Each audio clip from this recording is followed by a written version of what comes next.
I am the Tofu Golem. Please enjoy the video. You start by opening the integrated terminal and making sure it has focus. Press Ctrl+ or use View right arrow terminal. Once done, confirm which shell is active because the clear command differs by shell.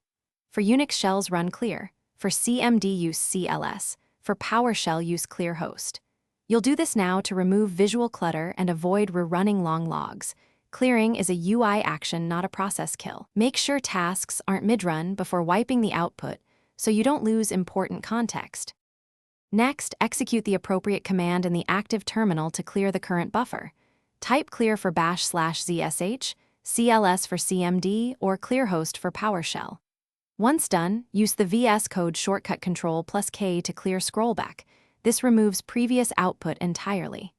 If you want a quicker workflow, open keyboard shortcuts, search terminal, clear, and assign a single keystroke. Doing this makes repeat clearing fast and consistent across projects. Also, make sure the terminal panel is visible so the shortcut targets the right pane. To finish, try terminal. Clear from the command palette if shortcuts don't behave as expected. It's the same action via menu.